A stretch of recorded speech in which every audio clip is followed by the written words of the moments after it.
dito. John, nasali ka nga dito. O sige, bye-bye. Pakiawa nga muna. Bakit po? Bili mo ako ng alak, yung 40 ml and 70% alcohol.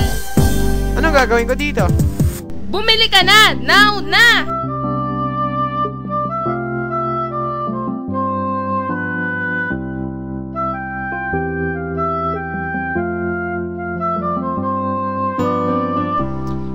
Pabili nga po nung alak, yung pong 40 ml at merong 70% na alcohol. Oh, ang demanding mo naman. Salamat po. Bayad mo. Ay! Sorry po, eto po. Salamat po.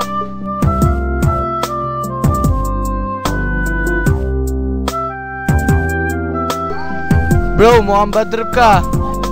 Oo nga eh. Yung nanay ko kasi napaka-demanding. Mukhang ewan.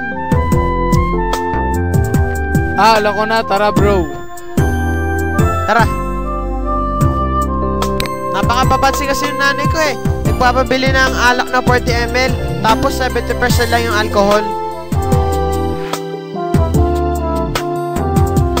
Para malaman ang quantity ng pure substance, multiply mo ang rate of concentration at total volume ng mixture. Bro, kasi ganito yun. Malamang nagda-diet ang nanay mo. Gusto niya mag-consume na 28. Ganun ba? Kasi nanay ko nagda-diet pala. Ew! Sige, gotta go. Salamat, salamat. You're welcome, bro.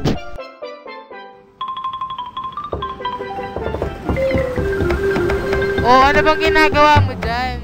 Hinihintay ko kasi magtapat yung minute hand at hour hand between 1 and 2 o'clock eh. Madali lang yan, Tara. Kailangan ng dalawang representatives. Yung x tsaka x over 12.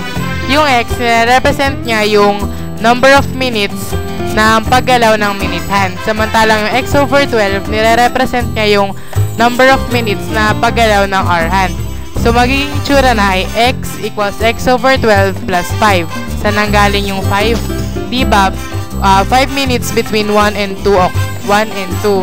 So, kaya nagkaroon ng 5. X equals x over 12 plus 5. Kailangan pa natin i-simplify. Kaya, i-multiply natin yun by 12. Kaya, magiging itsura ay 12x equals x plus 60. Tatranspose natin yung 60 sa katabi ng 12x. Kaya, magiging 11x equals 60. Kailangan natin divide both sides by 11 para ma-simplify. Kaya, magiging sagot ay x equals 5 and 5 over 11 or 105. Okay. Gets ko na.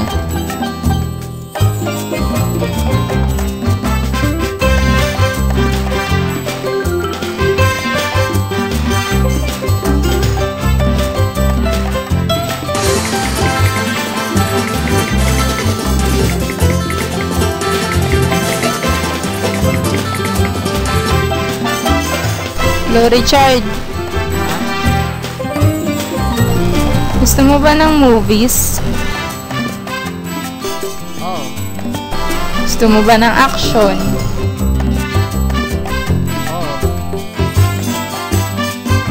Gusto mo ba ng horror? Gusto mo ba ng horror? Oo nga eh, kulit mo ah. Ano? Group page ba? Oo. Jollibee ba? Oo. Sama si Negri, si Cathy, marami pang iba. Anong oras? Mga... Basta, ikaw na bahala. Bukas ah. Sige, bye. Sige, bye-bye.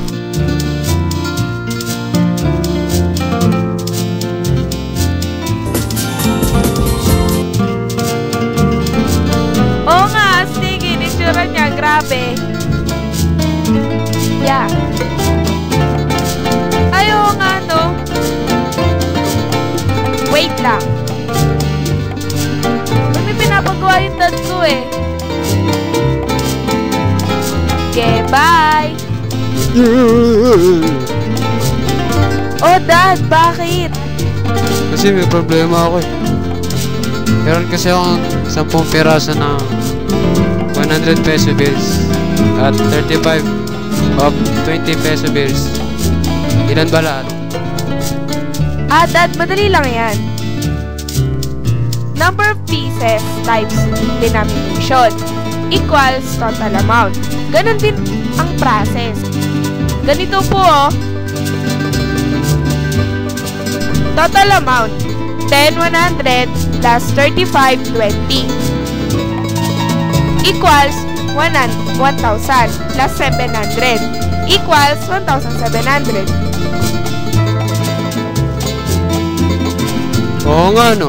Galing mo anak. Siyempre, Dad, mana ka talaga sa akin.